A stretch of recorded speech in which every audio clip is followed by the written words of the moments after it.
Puji Tuhan, situasi pandemi semakin hari ya semakin membaik situasinya, dan di jalan-jalan sudah mulai padat dengan kendaraan, aktivitas sudah mulai lancar kembali. Ya, kita terus berdoa agar situasi pandemi ini sungguh-sungguh bisa segera berlalu dan kita bisa kembali beraktivitas dengan normal seperti hari-hari sebelum pandemi ini ada. Baik, mari kita buka Alkitab kita. Pagi ini terambil dari kitab Ulangan 32 ayat 44 sampai 47. Kita akan membaca firman Tuhan ini berbalasan. Kitab Ulangan pasal 32 ayat 44 sampai 47, demikian firman Tuhan.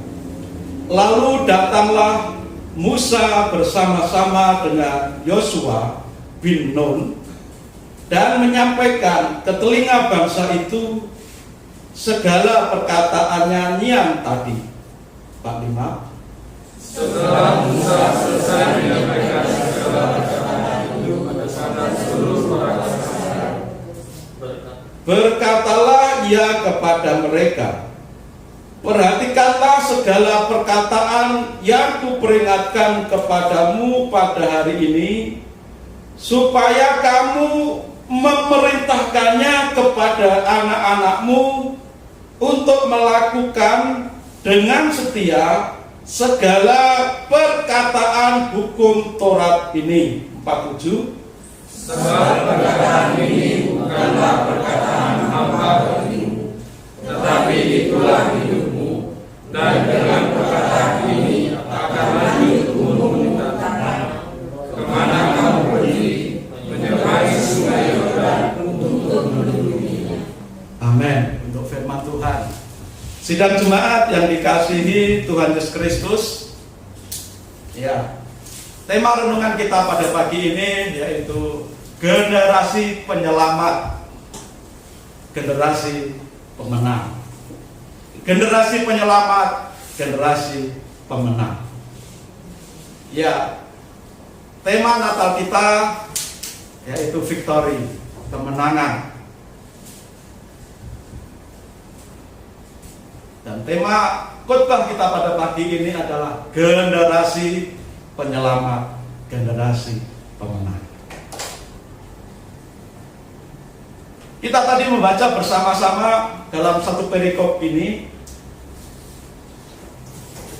satu kisah sejarah bangsa Israel. Dimulai ayat 44 tadi,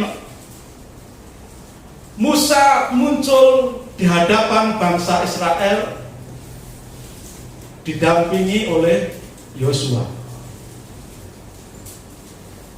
Yosua usianya pada saat itu masih muda.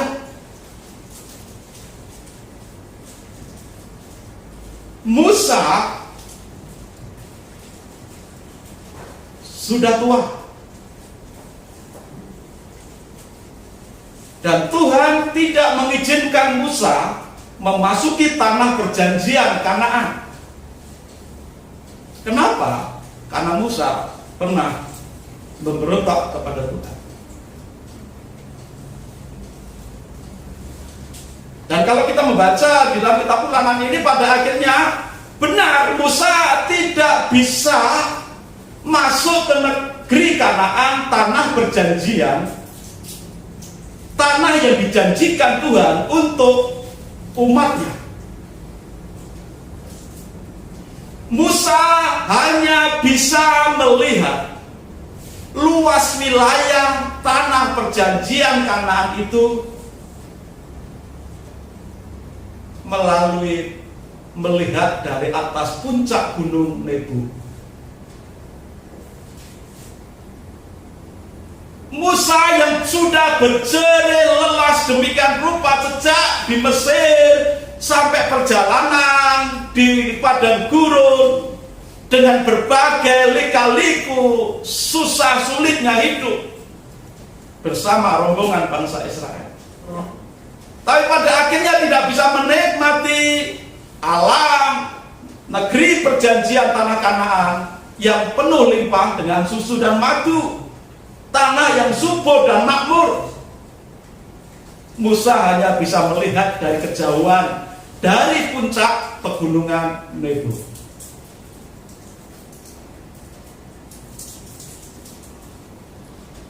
Sesuai tema kita pada pagi ini, generasi penyelamat, generasi pemenang. Itu sungguhnya kita menunjuk, kita melihat kepada satu pribadi yang masih muda pada saat itu, yaitu Yosua.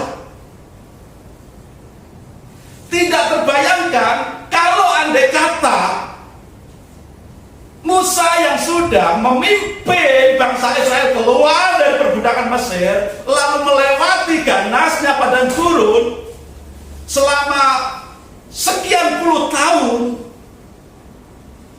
lalu Musa mati tanpa ada pemimpin yang menggantikannya. Sementara Musa mati misalkan karena tidak ada yang menggantikan, kematian Musa pun belum sampai di tanah perjanjian. Bangsa Israel, bangsa yang liar, yang tegar tengkuk, yang semaunya sendiri. Bisa dibayangkan kalau bangsa Israel tanpa pemimpin sepeninggal Musa. Walaupun tanah perjanjian sudah di depan mata, tinggal masuk saja, menyeberang sungai Yordan. Tapi kalau tidak ada pemimpin yang menggantikan Musa, belum tentu bangsa Israel bisa masuk tanah perjanjian.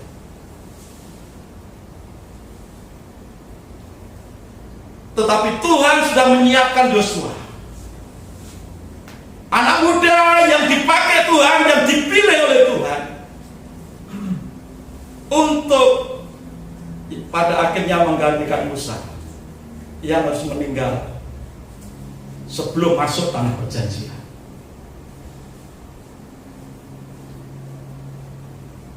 Hari ini kita juga membutuhkan pemimpin muda yang terpanggil untuk melayani Tuhan.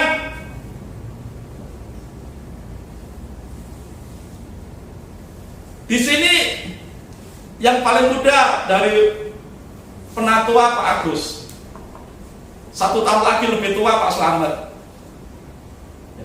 sekian tahun lebih tua lagi Pak Yoyo, yang jauh lebih tua dari Pak Yoyo Pak Sorbi, Mbah Sorbi, bisa dipanggil Mbah karena sudah sepuh, sudah punya cucu. Kalau kami yang tua-tua ini nanti dipanggil Tuhan,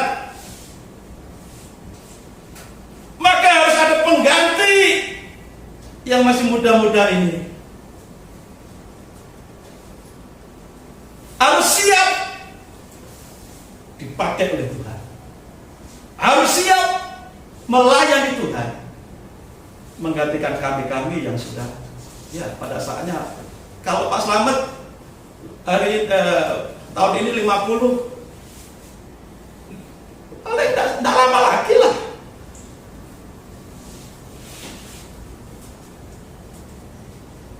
Tinggal menghitung.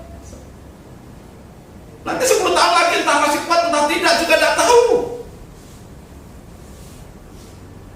Maka seperti halnya Musa harus mendapatkan pengganti untuk membawa bangsa Israel masuk tanah perjanjian Kanaan.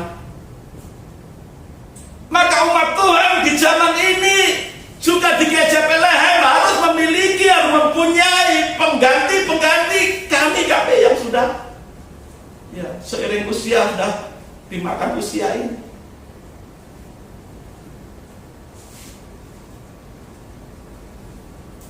Kalau Tuhan sudah mempersiapkan Yosua melanjutkan estafet kepemimpinan Musa, walaupun masih muda, tapi rupanya Tuhan pilih untuk memimpin bangsa Israel sampai masuk tanah perjanjian Kanaan. Maka hari ini kaum muda semua di tempat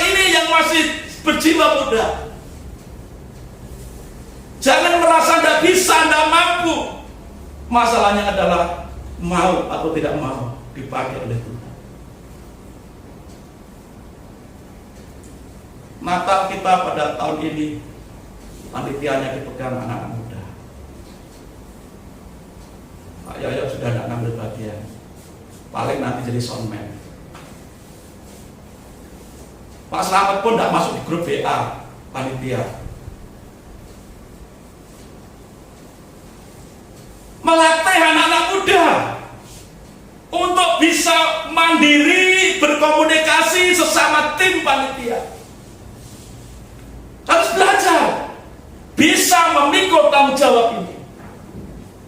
Nah, tentu yang kita yang tua-tua juga mengawasi, melihat, mensupport apa yang dibutuhkan dari panitia yang ada. Maka kembali ke firman Tuhan tadi, harus disiapkan pengganti, calon pengganti kami-kami yang sudah dimakan usia ini.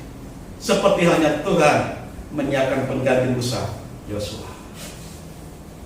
Yosua bisa dibilang generasi penyelamat bangsa Israel yang dipakai Tuhan menyelamatkan bangsa Israel untuk masuk tanah perjanjian Kanaan, menjadi umat pemenang. Maka hari ini anak-anak muda semua di tempat ini yang berjiwa muda, siapkan dirimu untuk menyelamatkan generasi ini, mau dipakai oleh Tuhan menjadi pemenang bagi generasi saat ini. Tapi Musa tidak begitu saja muncul begitu saja menggantikan Musa. Ada proses yang harus dijalani, ada kualifikasi, ada syarat-syarat yang harus dimiliki oleh seorang pemimpin pengganti Musa sebagai generasi penyelamat, generasi pemenang umatnya Tuhan. Hal-hal apa yang dimiliki Yosua yang bisa kita ambil pelajaran, yang bisa kita teladani supaya kita semua, ketika Pak Slamet, Pak Yoyo, Pak Surti sudah tidak mampu lagi melayani, kalian semua akan tampil menggantikan kami-kami ini. Semua ada masanya, tetapi tidak bisa ujuk-ujuk memimpin, menggantikan. Harus punya syarat-syarat tertentu, seperti hanya Yosua. Tidak muncul itu saja, tapi dipersiapkan oleh Tuhan. Kita lihat apa yang dimiliki Yosua sehingga Yosua layak untuk menggantikan Musa. Yang pertama, ayat 44. Lalu datanglah Musa bersama-sama dengan Yosua bin Nun dan menyampaikan ke telinga bangsa itu segala nyanyian tadi, nyanyian di ayat di atasnya. Dan Musa menyampaikan bukan hanya nyanyian tapi juga hukum-hukum Tuhan yang harus didengar oleh bangsa Israel sebelum Musa dipanggil Tuhan. Kita perhatikan Musa bersama-sama dengan Yosua bin Nun menyampaikan di telinga bangsa itu. Yang disampaikan apa? Nyanyian Musa mengenai firman Tuhan, mengenai keajaiban Tuhan, mengenai kasih sayang Tuhan. Yang disampaikan Musa kepada bangsa Israel apa? Mengenai hukum-hukum Tuhan dan aturan-aturan Tuhan. Dan itu disampaikan tidak sendiri, tapi didampingi oleh Yosua.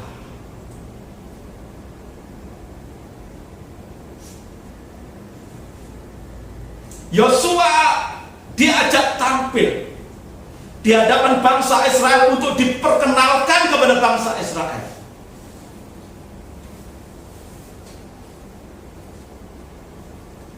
Baru-baru ini ketika Pak Jokowi mau ke luar negeri menghadiri KTT G20, yang mengantarkan itu salah satunya ya Pak Andika Perkasa ya.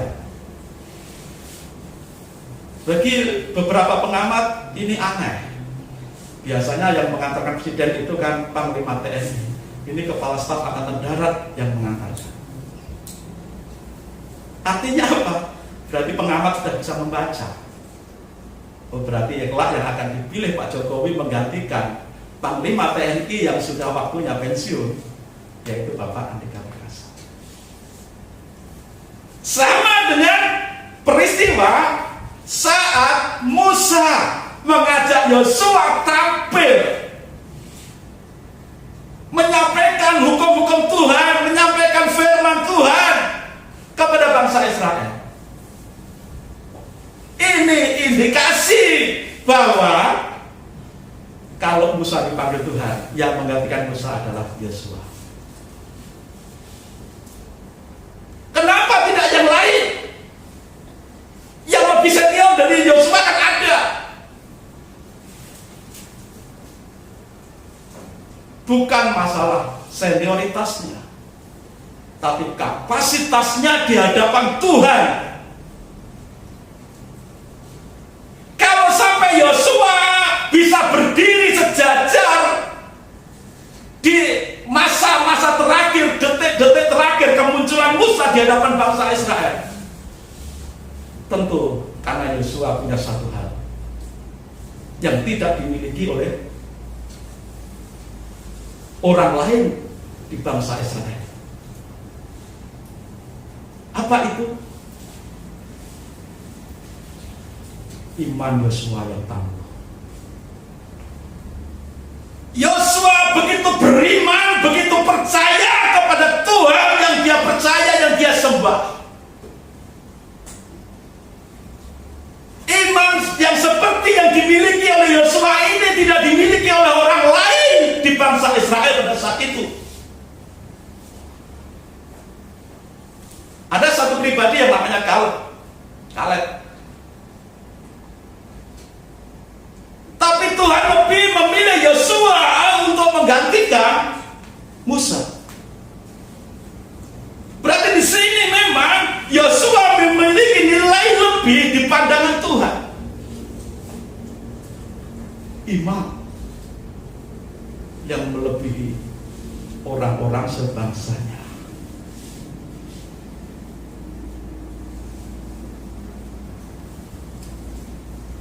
Yosua mendapatkan kesempatan menggantikan Musa karena Yosua memiliki iman yang sungguh, iman yang penuh, iman yang benar di hadapan Tuhan. Di dalam kitab Bilangan pasal 14 kita bisa melihat di sana. Bilangan 14 ayat 6 dan 9. Bilangan 14 ayat 6 dan 9. Tetapi Yosua bin Nun dan Kaleb bin Yefun yang termasuk orang-orang yang telah mengintai negeri itu mengoyakkan pakaiannya dan berkata kepada segenap umat Israel, negeri yang kami lalui untuk diintai itu adalah luar biasa baiknya. Ayat 8. Jika Tuhan berkenan kepada kita, maka Ia akan membawa kita masuk ke negeri itu dan akan memberikannya kepada kita, suatu negeri yang berlimpah-limpah susu dan madunya. Ayat 9. Hanya janganlah memberontak kepada Tuhan dan janganlah takut kepada bangsa negeri itu. Perhatikan ayat ini. Sebab mereka akan kita telan habis. Yang melindungi mereka sudah meninggalkan mereka, sedangkan Tuhan menyertai kita. Janganlah takut kepada mereka. Yosua memiliki iman yang tidak dimiliki orang-orang Israel. Tingkat iman yang begitu luar biasa. Ada 12 pengintai. Satu pengintai mewakili satu suku Israel. Tapi suku yang diwakili oleh 12 pengintai sepulang dari mengintai tanah Kanaan, kembali laporan ke Musa. Yang 10 berkata, memang benar negeri Kanaan itu berlimpah susu dan madu. Memang tanah Kanaan itu subur. Memang karena tanah Kanaan itu sangat menjanjikan. Cocok kalau kita tinggal di sana. Kata yang 10 pengintai itu. Tapi sayang, ya, penduduk Kanaan itu tinggi besar. Kita itu seperti semut di hadapan gajah. Badannya tinggi besar, alat perangnya, senjatanya besar-besar. Jarinya yang kanan 6, yang kiri 6.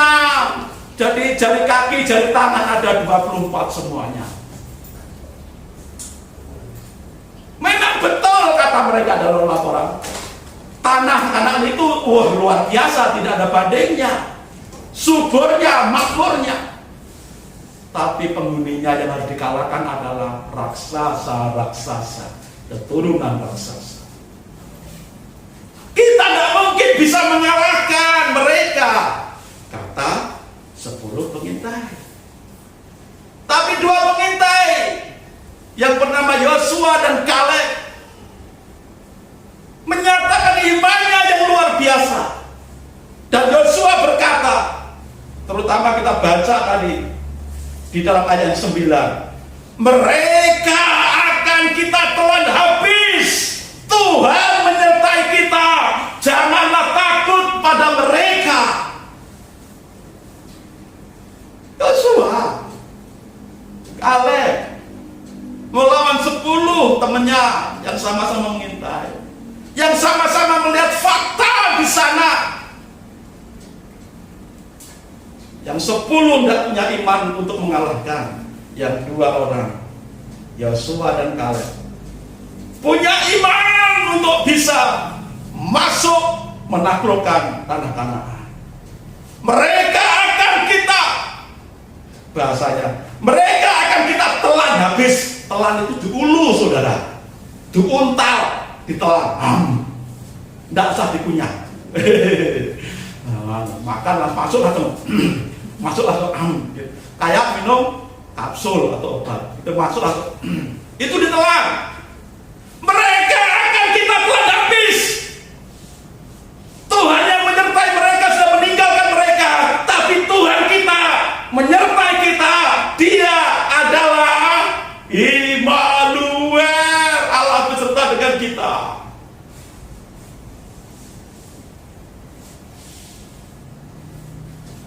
Iman Yosua yang begitu berisi, iman Yosua yang begitu luar biasa. Ini yang menarik hati Tuhan untuk mengambil Yosua menggantikan Musa.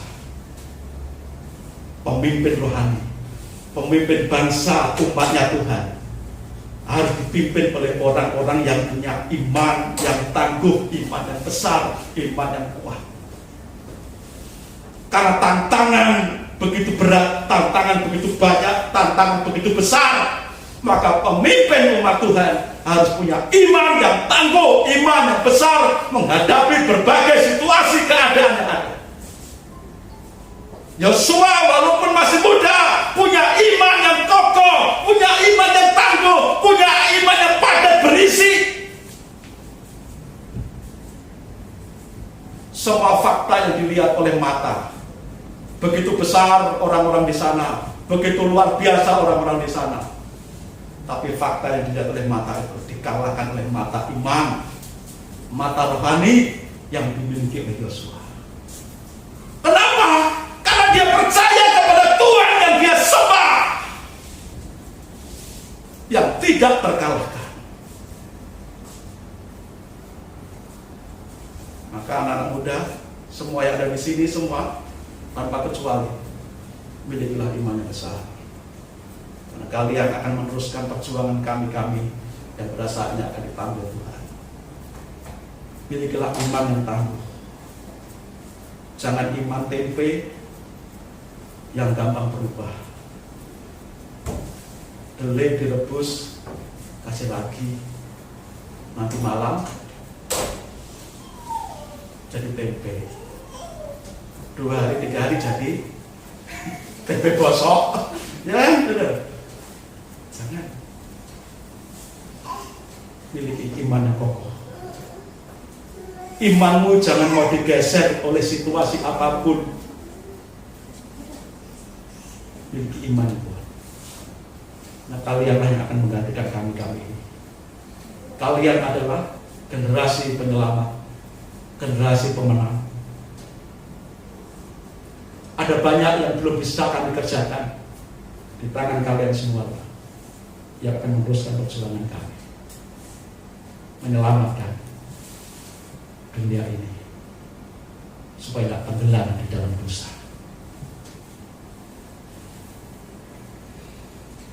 Yang kedua, selain Yosua memiliki iman yang besar, Yosua mau belajar dan mentaati firman Tuhan. Ayat 46. Berkatalah ia kepada mereka, kepada orang Israel, perhatikanlah segala perkataan yang kuperingatkan kepadamu pada hari ini, supaya kamu memerintahkannya kepada anak-anakmu untuk melakukan dengan setia segala perkataan hukum Taurat ini. Saat Musa dan Yosua menyampaikan firman Tuhan agar bangsa Israel memerintahkan anak-anaknya untuk melakukan dengan setia hukum-hukum Tuhan, Yosua tentu sudah terlebih dulu mengalami.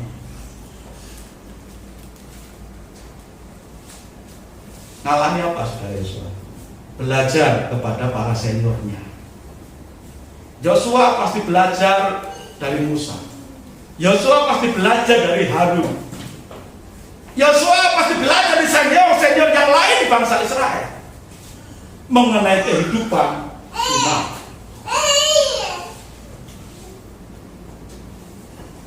Ingat, murid belum tentu kalah dengan gurunya. Apa bedanya guru dengan murid? Bedanya hanya kalau guru mengajarkan apa yang belum diketahui oleh murid.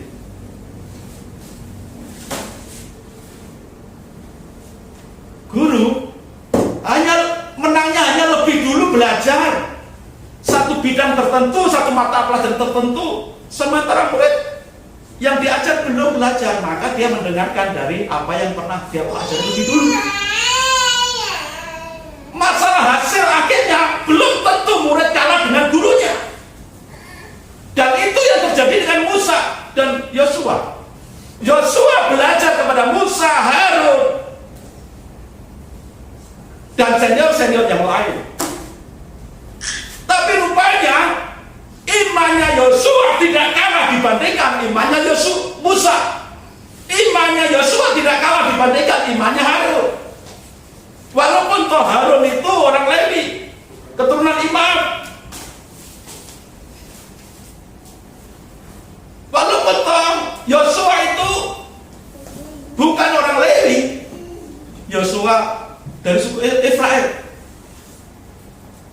Tapi masalah iman, Yosua tidak kalah dengan senior-seniornya. Buktinya apa? Senior-seniornya yang seusia dengan Yosua, sekalipun seusia dengan Yosua dan yang lebih tua, semua mati kepada gurun, termasuk Musa. Yang seusia dengan Yosua hanya Kaleb dan keturunannya. Jadi imannya Yosua walaupun masih muda tidak kalah dengan guru-gurunya, dengan senior-seniornya. Di dalam Ulangan 1 ayat 38, Yosua bin Nun pelayanmu, dialah yang akan masuk ke sana, ke tanah perjanjian Kanaan. Berilah kepadanya semangat, sebab dialah yang akan memimpin orang Israel sampai mereka memiliki negeri itu. Jelas dikatakan dalam Ulangan 1 ayat 38, Yosua pelayanmu, beri semangat, beri ajaran. Berarti Yosua belajar dari Musa dan senior-senior yang lain. Dikatakan Yosua itu pelayanmu.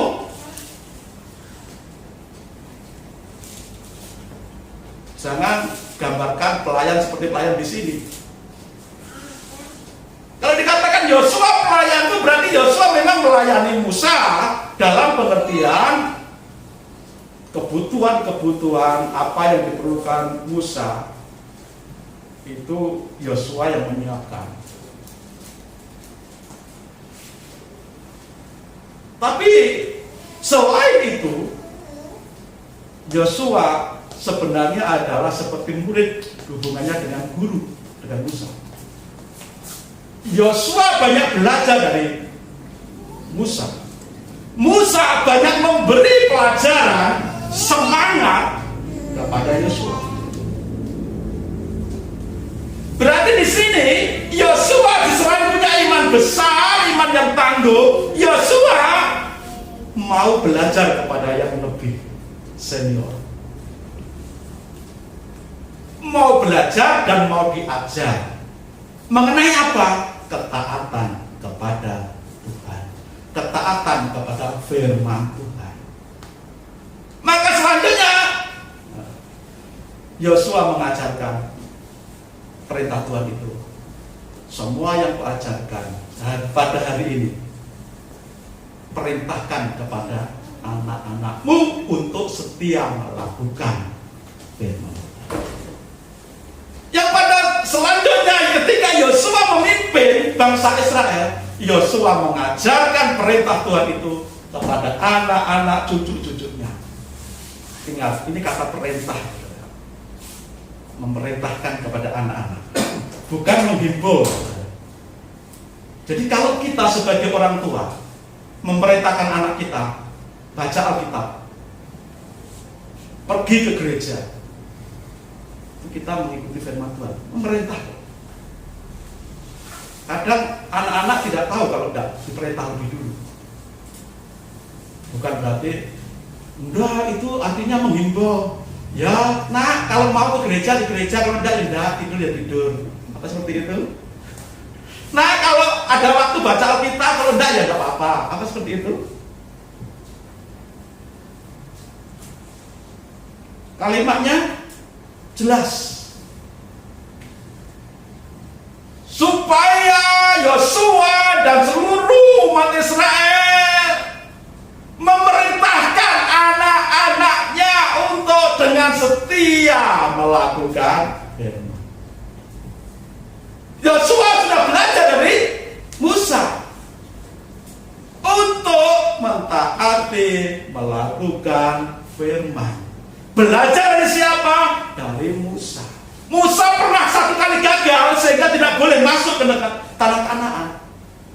Disuruh ngomong saja kepada batu, maka batu akan keluarnya. Dipukul sama Musa.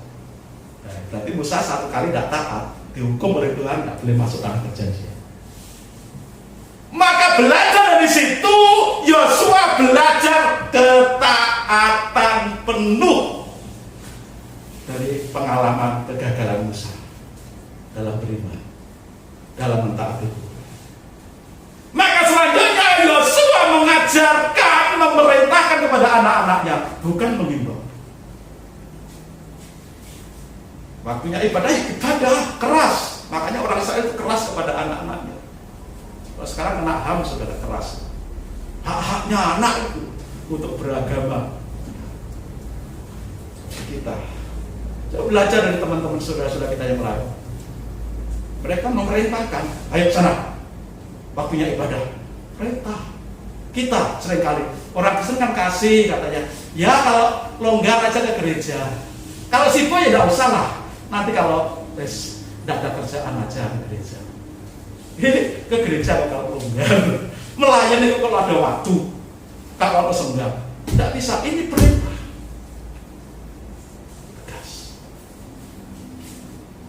Yosua belajar taat dari Musa yang pernah gagal dalam hal ketaatan.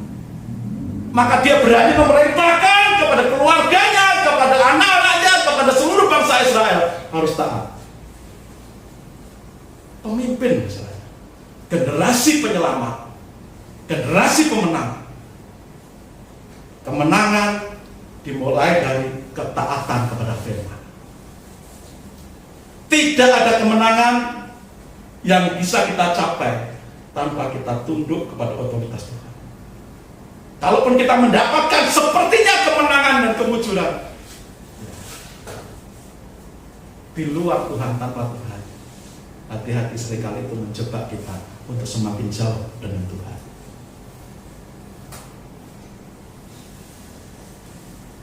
Itu sebabnya bukan hanya Yosua, saudara, yang nyantre ibaratnya jadi belajar dari Musa. Dalam 1 Korintus 11 ayat 1, 1 Korintus 11 ayat 1, ini firman Tuhan melalui Rasul Paulus kepada jemaat Tuhan di Korintus. 1 Korintus 11 ayat 1. Jadilah pengikutku sama seperti aku juga menjadi pengikut Kristus. Jadilah pengikutku. Rasul Paulus menyampaikan hal ini kepada jemaat Tuhan di kota Korintus. Jadilah pengikutku sama seperti aku menjadi pengikutnya Kristus Yesus. Pertama kali Paulus percaya kepada Tuhan Yesus, lalu menjadi pengikutnya Yesus, meniru kehidupan Yesus, meneladani kehidupan Yesus, belajar dari Tuhan Yesus. Maka apa yang dia dapatkan dari meneladani Yesus, belajar dari kehidupan Yesus, maka dia mengatakan kepada jemaat di Korintus, jadilah pengikutku seperti aku jadi pengikutnya Kristus. Inilah sistem pemuritan. Musa memuridkan Yosua, Yosua menjadi muridnya Musa. 12 murid Tuhan jadi muridnya Yesus. Sepeninggal Yesus, dipanggillah Paulus mendapatkan pelajaran khusus dari Tuhan Yesus. Musa jadi pengikutnya Yesus, meneladani kehidupan Yesus. Maka dia mengatakan kepada jemaat-jemaat yang dilayaninya, jadilah pengikutku sama seperti aku menjadi pengikutnya Yesus. Di sini ada banyak teladan hamba-hamba Tuhan. Maka jangan ragu, jangan takut, jangan malu bertanya pengalaman hidup Pak Surdi, Mbah Surdi ketika pertama kali percaya Tuhan Yesus. Tanyakan kepada Mbah Surdi, bagaimana pengalamannya ketika mengikut Tuhan pada saat masih muda. Tinggalkan keluarga, ya Mbah ya, untuk melayani Tuhan. Bagi orang lain mungkin, Pak Surdi nggak tanggung jawab, masa keluarganya dibiarkan keleleran. Menderita nggak Bu? Menderita. Tapi itu harga yang dibayar oleh seorang hamba Tuhan. Hamba Tuhan tidak harus jadi pendeta. Orang lain menyalahkan Pak Surdi, tapi ini panggilan Tuhan. Tapi selang sekian tahun, kelihatan nggak hasilnya Pak? Ketaatan pada Tuhan. Kesaksian Pak Surdi begitu luar biasa. Saat cinta mula-mula pada Tuhan, semua ditinggalkan untuk Tuhan, belajar melayani Tuhan. Tidak tahu dulu gurunya siapa, ikut Mbah Momon kah atau siapa, saya tidak tahu. Yang jelas ketika percaya, aktif dalam pelayanan. Orang lain menyalahkan, salah itu, tapi itulah panggilan Tuhan secara pribadi. Selalu ada pemeliharaan Tuhan, selalu ada kekuatan dari Tuhan, dan firman Tuhan katakan, jerih payahmu dalam persekutuan dengan Tuhan tidak akan sia-sia. Tuhan akan balas. Sudah dibalas belum Pak sama Tuhan Yesus? Harga yang harus dibayar untuk melayani Tuhan pasti dibayar oleh Tuhan. Yang lain bisa tanya ke Mbak Surdi, datang sendiri ke warungnya sana, pasti nanti dapat kopi, dapat teh, sambil ngobrol tentang ya iman beliau. Seperti Yosua belajar kepada Musa, seperti orang Korintus diajak belajar kepada Paulus, seperti Paulus yang sudah belajar kepada Yesus. Sudah juga bisa tanya kepada Pak Yoyo, mungkin senting-senting kedengaran, ya Pak Yoyo kan orangnya kaya, makanya pekerjaannya sudah mapan, maka tinggalkan semuanya untuk pelayanan, kapan saja dipanggil siap melayani. Kan pekerjaannya sudah jalan sendiri. Ada orang-orang yang nangani. Nggak tahu sejarahnya. Gitu saudara. Yang bilang begitu nggak tahu sejarahnya. Sekian tahun yang lalu, saya buka rasanya Pak Yoyo juga. Supaya apa? Semua bisa belajar bagaimana kita seharusnya melayani Tuhan. Ada harga yang dibayar. Pernah satu masa Pak Yoyo sampai jualan itu loh, CD player. Ini tanpa izin, tanpa permisi. Buka rahasianya Pak Yoyo. Mungkin Mbak Tik juga tahu, karena sama aku juga keliling gitu. Dulu, jangan lihat yang sekarang. Dalam masa-masa sulit secara ekonomi pun Pak Yoyo siap setiap kapan saja melayani Tuhan.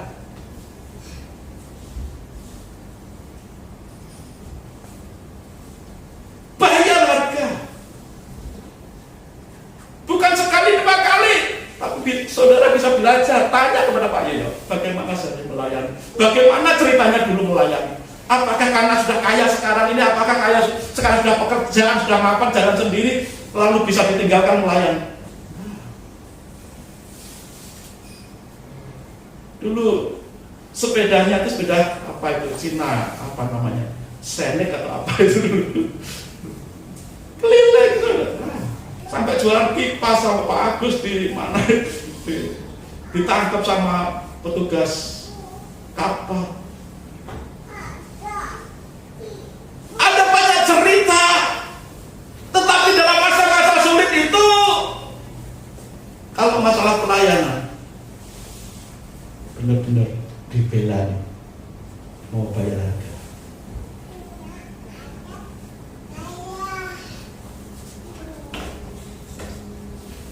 Tahun-tahun 2002, 2000 berapa saya masih di rumah doa di Bukit. Setiap kali ada Natal, setiap kali ada acara Senin Ceria, minta tolong Pak Yoyo, Pak Yoyo ayo bantu musik. Padahal harus ngelesi, padahal harus mungkin ada tanggapan, ya dicarikan orang lain untuk menggantikan. Kalau muridnya bisa diundur waktunya, dipindah waktunya, di telepon. Ada harga yang harus dibayar ketika melayani Tuhan, dan Pak Yoyo pasti belajar. Entah siapa gurunya, seniornya. Mungkin belajar dari Mas Gatot, mungkin belajar dari pendeta-pendeta yang lalu di Malang, saya tidak tahu secara persis. Tapi Pak Yoyo pasti pernah belajar dari satu pribadi, seorang hamba Tuhan, bagaimana seharusnya melayani Tuhan. Melayani Tuhan berani bayar harga. Nah, Yosua bayar harga apa? Yosua kalau kita baca dalam kitab Bilangan tadi, gara-gara ngomong, itu kita akan telan habis mereka semuanya. Tuhan mereka tinggalkan mereka, Tuhan kita menyertai kita. Gara-gara ngomong gitu, mereka mau dilempari oleh bangsa Israel dengan bayar harga sudah. Mempertahankan iman, mempertahankan ketaatan, siap dilempari batu.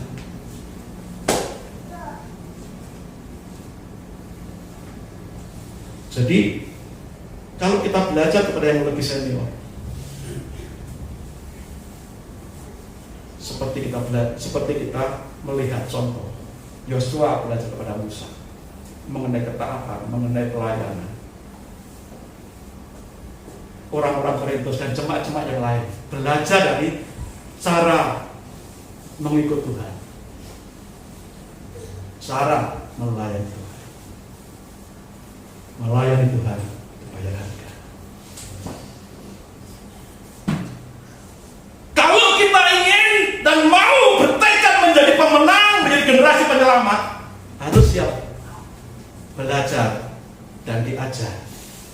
Harus siap belajar dari Tuhan, mentaati firman Tuhan. Tentu kadang-kadang kita tidak bisa langsung membaca Alkitab langsung, perlu kita dijabarkan melalui pengalaman hidup para senior kita. Tanyalah, dekati mereka, bertanya mengenai kehidupannya mengikut Tuhan. Tanya kehidupan mereka dalam melayani Tuhan. Semuanya pasti berharga. Tapi sekali lagi, ketika kita mau bayar harga dalam melayani Tuhan, Tuhan tidak akan terpangku tangan. Air mata berubah jadi permata. Tuhan tahu seberapa kita bayar harga pelayanan. Tuhan akan bayar lunas.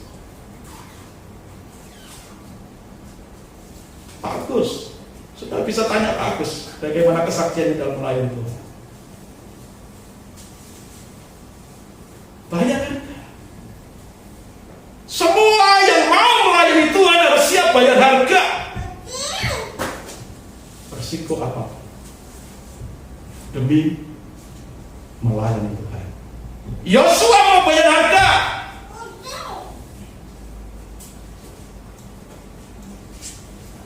Mau belajar.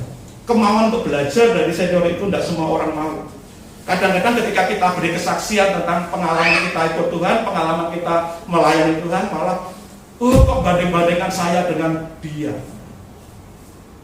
Bukan membandingkan, tapi ayo kita sharing, sama-sama belajar melayani Tuhan, sama-sama belajar mengikut Tuhan. Karena disinilah, makanya di Alkitab ini selalu ada istilah pemuritan, pengikut. Kristen itu kan dari kata sebenarnya pengikut Kristus. Orang-orang Makedonia yang pertama kali disebut Kristen. Kenapa? Karena dia hidup seperti Kristus hidup. Karena orang Makedonia hidup mengikuti cara hidup Kristus. Demikian juga Rasul Paulus. Ketika dia mengatakan, jadilah pengikutku sama seperti aku jadi pengikut Kristus. Di mana-mana dia menyatakan itu kepada jemaat-jemaat. Itu sebabnya dalam satu timnya juga, tim pelayanan Paulus, rata-rata pekerja. Paulus, di sisi Paulus ada Aquila Priscilla. Paulus tukang kemah, Aquila Priscilla tukang kemah juga. Selain Aquila Priscilla, ada Lukas. Dia adalah seorang dokter, tabib.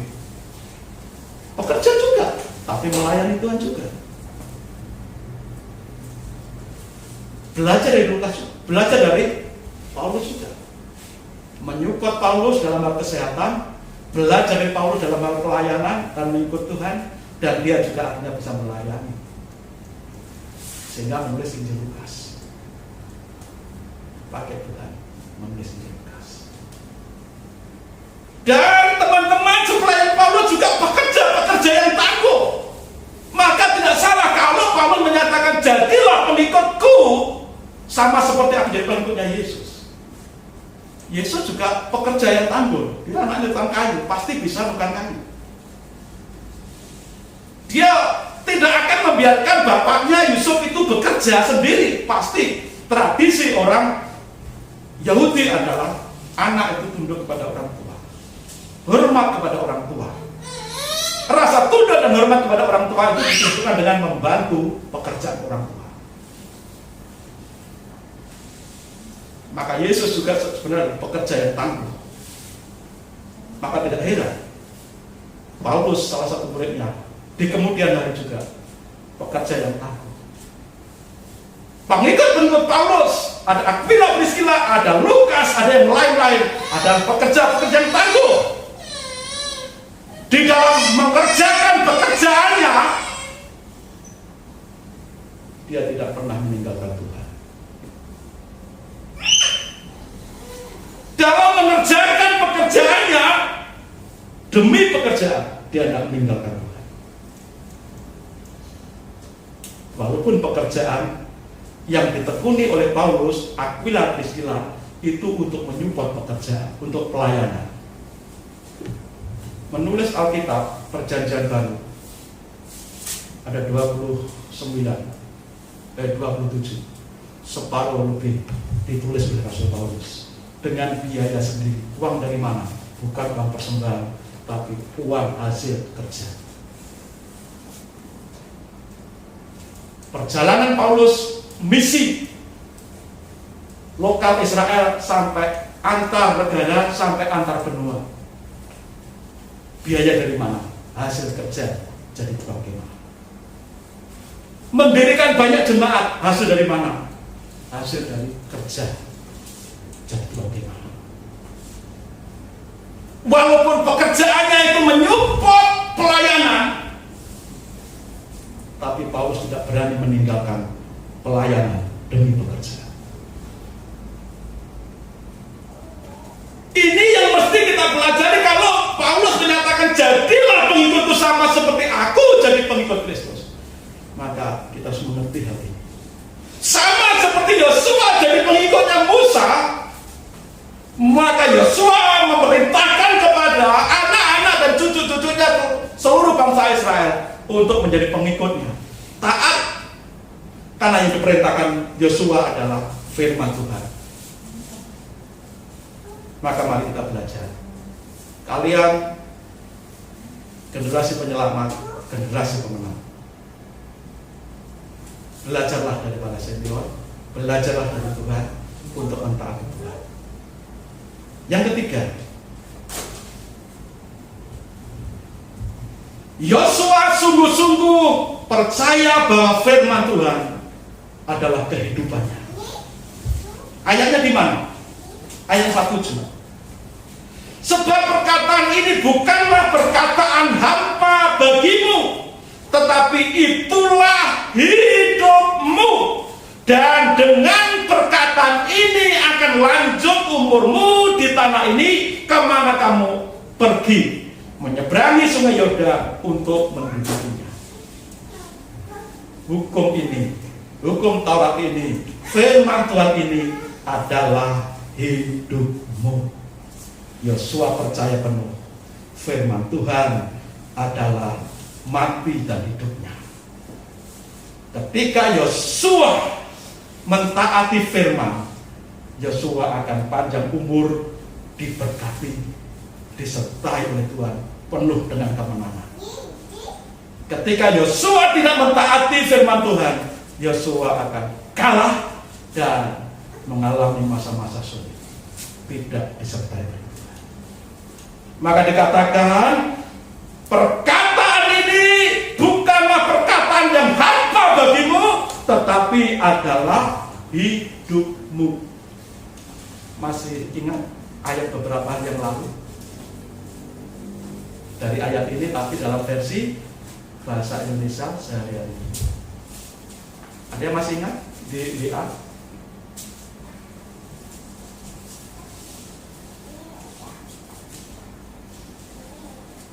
Firman Tuhan adalah hidupmu. Hukum Tuhan adalah hidupmu.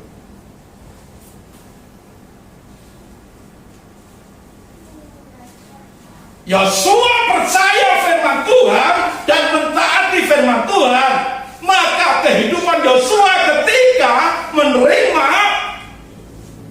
tongkat kepemimpinan dari Yosua, dari Musa, Yosua berhasil masuk negeri Kanaan, menaklukkannya, memimpin bangsa Israel, memerintah bangsa Israel masuk tanah perjanjian. Karena mentaati, karena percaya kepada firman. Dan benar ketika firman itu dipercaya dan ditaati, Yesaya diberkati, panjang umur.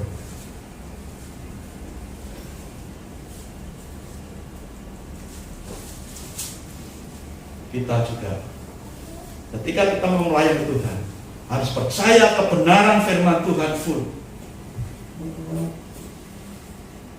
Firman Tuhan adalah kehidupanmu. Engkau diberkati atau tidak berkati, tergantung percaya atau tidak firman Tuhan.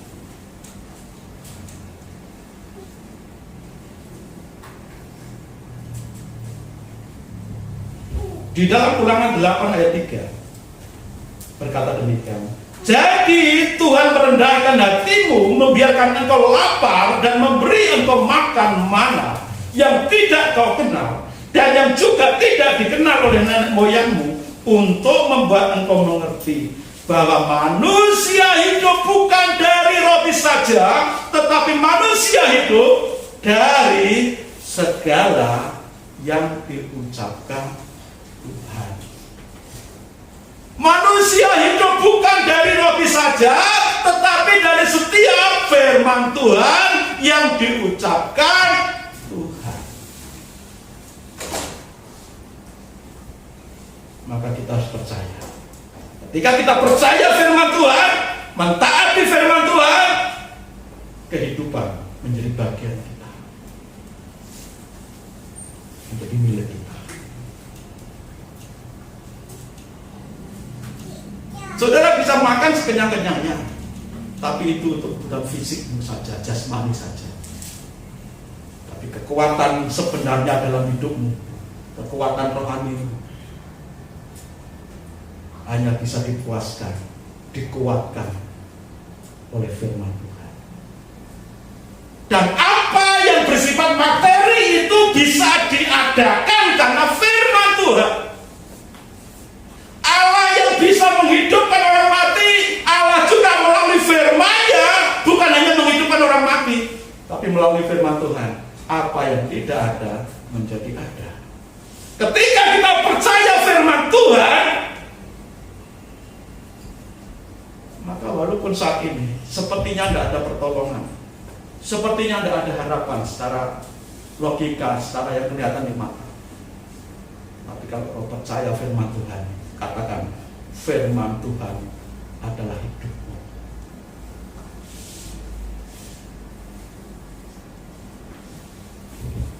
Apa yang tidak ada, yang tidak kelihatan, bisa ada karena firman Tuhan. Yosua percaya kepada firman, menunjukkan betapa dia beriman, percaya penuh kepada yang punya firman. Yang punya firman adalah Tuhan pencipta langit dan bumi. Maka seperti apa yang dikatakan Yosua tadi, kita akan menelan mereka habis, dan terjadilah Kanaan bisa dikalahkan. Imannya yang besar, dan dia percaya kepada kuasa firman itu.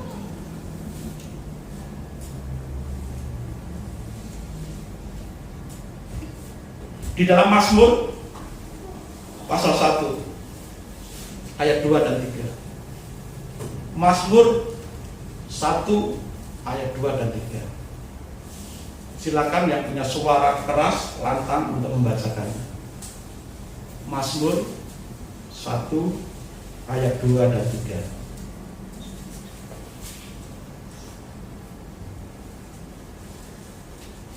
Mbak Etik minta tolong. Mazmur 1 Ayat 2 ayat 2 dan 3. Demikian firman Tuhan. Tetapi yang kesukaannya ialah Taurat Tuhan, dan yang merenungkan Taurat itu siang dan malam.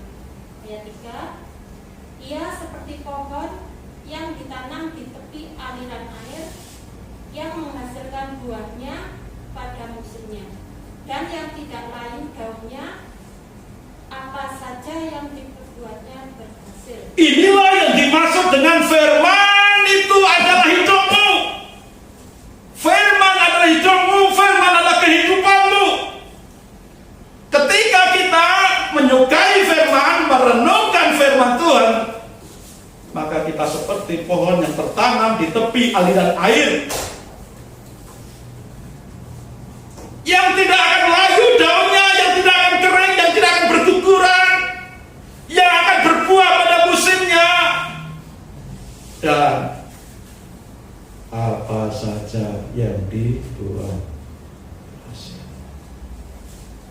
Apa saja yang dibuat hasil. Pegang firman Tuhan ini, karena firman Tuhan adalah hidupmu, keberhasilanmu, keberkatanmu. Firman Tuhan adalah kunci kemenanganmu. Yosua menang. Yosua menjadi penyelamat bangsanya, karena percaya kepada firman yang adalah kehidupan.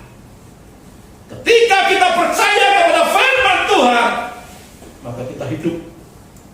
Karena firman adalah hidup kita. Napasmu, ingatanmu, kekuatanmu ada di dalam firman Tuhan. Hai generasi pemenang, hai generasi penyelamat di GKJ Bethlehem. Milikilah iman seperti Yosua. Milikilah kemauan untuk belajar dan mentaati firman Tuhan daripada senior. Hai anak-anak Tuhan di GKJ Bethlehem, andalkanlah firman Tuhan, karena firman adalah kehidupan. Firman bukan perkataan kosong, perkataan hampa. Firman Tuhan adalah kehidupan.